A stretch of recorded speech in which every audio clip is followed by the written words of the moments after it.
presidential election, something about it is making me realize that still today, people focus on our differences rather than our similarities. I myself come from a family of differences and have experienced firsthand how it feels like to have people question them.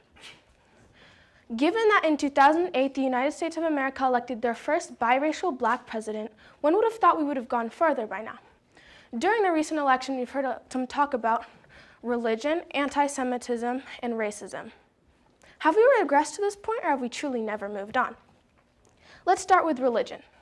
Religion has existed for a very long time now and have given people faith, hope, and belief in a higher being. Although, conflicts between religions have caused millions of people to die.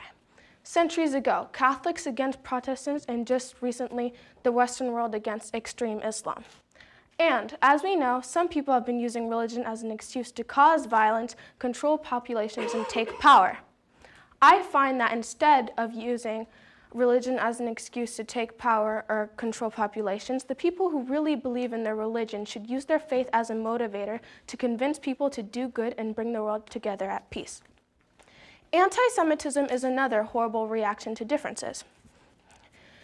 During the Second World War, in the name of a pure race, Hitler did many horrible things to Jews.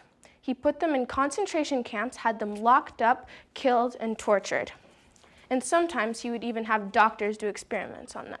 It is scary, as Hitler was able to lead millions of people in thinking that the Jews had to be eliminated.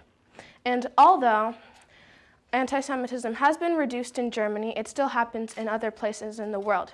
For example, in Middle Eastern countries, Muslim countries have been against Jewish police and have threatened nuclear attacks against them.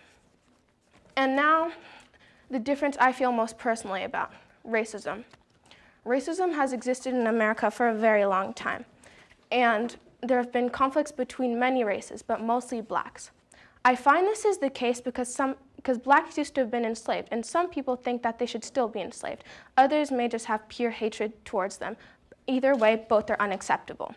When I was about 9, I think, a child asked me, how is it possible for my parents to be married because my father is white and my mother is black? I have to admit, at the time the question had never come to my mind, but thinking of it now, it makes me wonder if something or someone influenced them to think this way. And it is scientifically proven that how a parent acts or speaks around their child may influence them to do the same. And so, if a parent is racist, then their child is most likely to share that racism and pass it down to generations. And so, this is making me realize that racism won't be reduced just in a couple of years. And I'm concerned that police brutality and shooting downs of blacks won't disappear soon. But I remain hopeful, as I think that if we pay more respect to each other, we can make some real progress. I dream of a world where we enrich ourselves by learning from our differences, where we grow by learning and observing other cultures, where we can feel safe and we can feel like we're in the right place. And although at times we may feel uncomfortable or frightened when we see something new, we need to learn to live in a world where everyone is at peace and where everyone can feel safe and feel like they belong in this world. Thank you.